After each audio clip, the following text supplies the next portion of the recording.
new faces. Not many pretty faces on the guy's side. Alright, we need to warm up mentally. We're going to do some heavy lifting tonight. How do you spell shop? Yeah. What do you do at a green light? Go. Oh, very good. Very good. Awesome. So last month, for those that weren't here, we talked about car care. We talked about jumping cars and changing tires. What else did we do? Light bulbs, right? This month, I'll talk about this month in a second. Next month, we're going to talk about active shooter. We live in a crazy world now, right? We have to be concerned when we're out in public. There was a vote last month, and we did decide to shoot at one 10th grader. So if you're in 10th grade, it's going to be a rough month next month. All right. Send all emails to Mary Lou.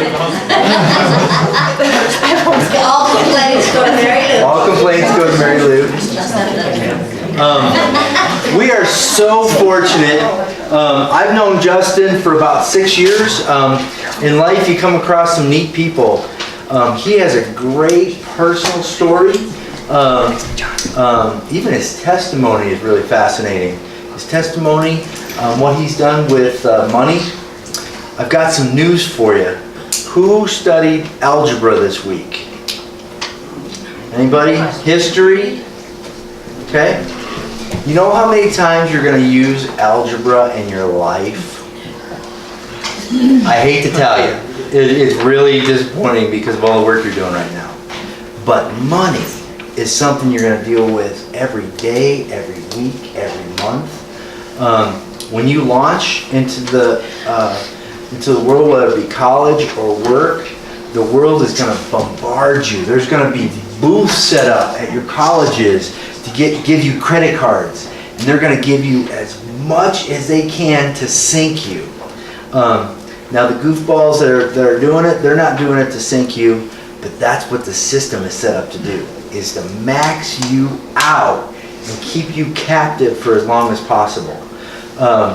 So I say all that to say this is an incredibly important topic, and you will wrestle with it your whole life. So with that, I'll introduce Justin Rare. He's from Aurora. And I won't mess up your story. I'll let you do your story. Welcome, and it's your floor. Thank you so much for coming. Thank you.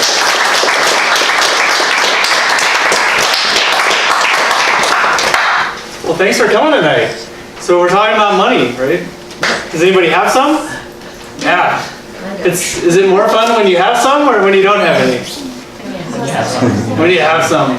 Yeah, I was talking with a friend of mine actually when Rick and I worked together at Chase, and we were talking about budgeting and how to have some money left over at the end of the month. And I said, well, I understand budgeting is not really a lot of fun. And he says, you know what's not fun? Not having any money. Right. I was like, yes, okay, I'm going to use that. That's good material.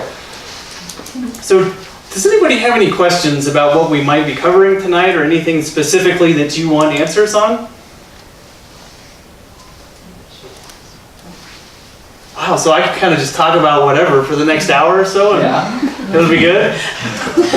Okay, well, as we go along, if you have questions, just stop me. This can be completely interactive. It doesn't have to be me talking. In fact, if I talk for an hour, it might not be nearly as much fun as if we all talk and we have a conversation for the next hour. Does that sound good? Are you willing to engage with me a little bit? Yeah. I think you might be. What was your name again? Michael. Michael. Yeah, I think Michael. That's a pig. Wait a minute. Yeah. Can you guys really sit next to each other? Mike Square. Here we go. Okay, so a couple of things we're going to talk about. Just introducing my story. We're going to talk about nerds and free spirits, savers and spenders, and how we interact with money and how that can be different for different people. We're actually going to analyze a bank statement. We're going to build a budget. We're going to talk a little bit about the debt snowball, how to make money giving. We'll talk about compound interest and big purchases also. I think that all of us will touch every single one of these in one way or another. Are you ready? Is that Caleb, right? Kate. Sorry. Caleb. Yeah, that's right. Sorry. Thank you. One off. I know, right? Is there a Joshua? Well, so I grew up not rich. And so what does that mean? My parents got divorced when I was really young. I was going into the second grade. We moved to Denver. My dad stayed down running his farm. And without his $1,000 of child support a month, we wouldn't have been able to make ends meet. My mom was an amazing mom, did amazing things with my brother, myself, and my sister. Guys, single parents really have it a lot harder than when you have two parents, right? Because they have to do everything that two parents do, they have to do it by themselves. And so some of the things that she did in an amazing way was show me how to work. There were some times that she was working 2 to 3 jobs just to keep the lights on and keep life happening, right? And so for most of her life, she was focused more on how do we survive the next day, the next week, the next month. She didn't have a lot of time thinking about what kind of future do I want to have and what things do I want to direct my kids towards. But she was an amazing mom and did so many amazing things for us. I have nothing but great things to say about her.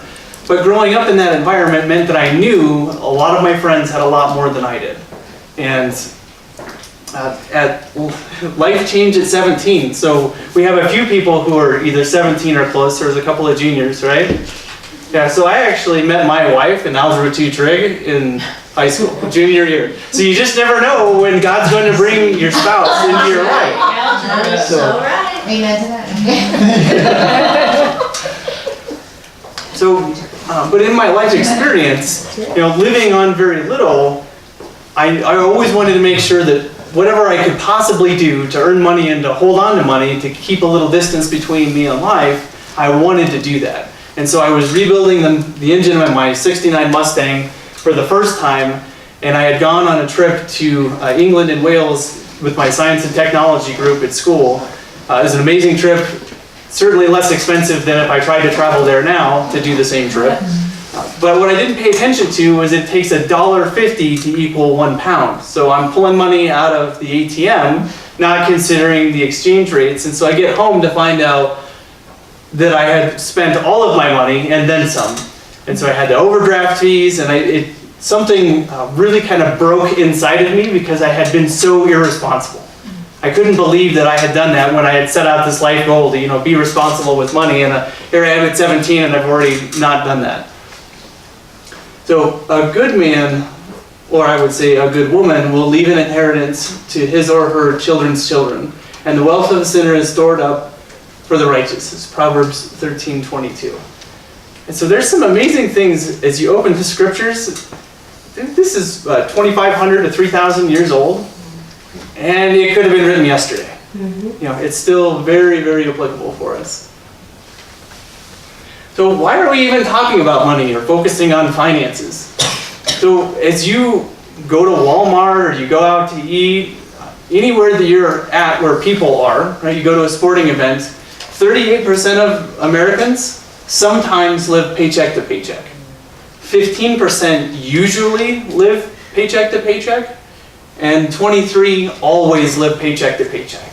And so that paycheck to paycheck piece is, I just got money and then I spend it all. And then I'm waiting for the next paycheck so I can start spending again. So there's no margin in this scenario. So 76% of us, so basically 3/4 of us, are sometimes, usually, or always living paycheck to paycheck. That means that there's a lot of people hurting out there. And so when somebody goes a little crazy in the checkout line, and you're wondering, why are they so upset over a can of beans? It might be because they have a 1 or 3 and 4 chance that they're totally stressed out and they have no money to be buying their food at the grocery store. So in finances and relationships, did you realize that 44% of divorces are caused by money-related problems? That's almost half. So if we could get this right, if we get money right, there's a much better chance that we'll get our marriages right. Isn't that exciting? Nobody's thinking about marriage? I wasn't either. It's okay. It's okay. It wasn't a trick question. So my hope in tonight getting together is that I could share about my story and what's happened. And then I'm also interested to hear about what you guys would like to get out of it. Mike, I'm starting with you. I'm just really interested in the whole general aspect, just not just like get your paycheck and spend it right then and there. Actually having a budget and saying this is how much I want to spend, this is how much I want to save, and really a practical way of really doing that. Yeah, fantastic. This is the right class. Yeah. Cool. Where did Trinity go? There we go. Yeah. Trinity, what do you want to learn tonight, or what would be helpful? What do you think? Kind of along the lines of what Michael said, just like the practicality of it and like the best ways to go about it. Good. Yeah, I think we can do that. Absolutely. Anybody else? Any thoughts? Abby, what are you hoping to get out of tonight? I wasn't expecting to be called on. How about, kind of like what they said, just budget, and Connor kind of does our budget. Yeah, he's pretty phenomenal at it. Yeah, so All I right. could learn a thing or two. Or I can always learn about budget. Would you like to come up front, Connor? No. No? Oh, Fantastic job up there. might be a little hard to run through my slides. Cool. I think everybody will be able to take something away. So, in thinking about perspective, how many of you have seen either of these pictures before? Yeah, we got a lot of them here. This will be pretty fast. Okay, so does everybody see the young lady in the picture on the left? Yes. There's a couple of looks like. There's a candle. Okay, so for the young lady, she's turning her head like this to the right, so that's her jawbone, and then a necklace, right? And then there's eyelashes and the nose. Is everybody seeing it? Yeah. Yeah? Okay, cool. And then the old lady. I don't see the Okay, so the old lady, there's her chin here, her mouth, her nose, and then She's got a feather in her head. yeah, and then a feather. Yeah, you got it. Okay. So then in the picture on the right, or the left here, sorry, this one, does everybody see the candlestick? Yeah. Yeah, okay, that one's pretty good. How about the two faces getting ready to kiss? Yeah. How many of you saw the two people getting ready to kiss before you saw the candlestick? Ah, yeah, okay. That's a different class. So a lot of this does have to do with mindset and how we look at money. And so Henry Ford said, whatever you think you can or you think you can't, you're right. What do you guys think about that? Self-fulfilling prophecy. What you think on is what you're going to get generally, right? Absolutely. I completely agree. And I had to do some hunting around on the second quote to find out who said it first, because there's a lot of people who have a version of it. But if you always do what you've always done, you'll always get what you've always gotten. So that works if you're vacuuming the floor, right? We want to do a good job vacuuming the floor to clean it all up. But if we're trying to learn something new, to do something different, you just can't do the same old thing. You have to make an adjustment. There's learning and growth. So as we start talking about money, women and men are different. I know that must be shocking, right? We're different. Okay. Now that we have that out of the way, nerds and free spirits are different.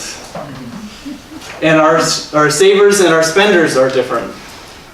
So women and men think differently. So this is definitely me thinking about the Mustang. Lately I've been thinking a little bit more about a Corvette, but I'll probably not spend the money because I don't really want to part with it. But then my wife, that's not a picture of my wife, but it could be. She loves shopping. Like if she could do more shopping, she would definitely go for a bigger shopping budget each month. Is that pretty typical though for girls and guys? No? You want the Mustang? Oh, heck yeah. Yeah. All right. I want neither. You don't want either? You don't want dress. Cool. What would you rather have? Something else. Something else. Okay, but it would be really cool, right? D, something. Well, of course it would be really cool. Yeah. So then on spenders and savers, do you know already? Do you have kind of an inclination? Do you like to spend money or do you like to save money? Show of hands. Show of hands, savers. Yes. Pile that money up. Thank you. I like that. How about the spenders? It's okay. We can raise them a little higher. Yeah. Spenders have, I will say this, spenders have a lot of fun. They really do. Dave Ramsey talks about how spenders, you need a saver in your life, so you have a life. Right? And then savers, you need a spender in your life, so you have a life. And so that is basically the story at my house. I'm super happy saving as much money as possible, and then my wife going, hey, we really need a vacation. We're gonna have some fun. Okay, all right, once a year, here we go. So what about this? So this Free Spirit Nerds is a piece right out of Dave Ramsey's Financial Peace University, and I love it because it's absolutely portrayed in these two. So this is me, right? I have more of my contacts tonight, otherwise I'd have my glasses on. And then I have a lot of friends over there in the Free Spirit.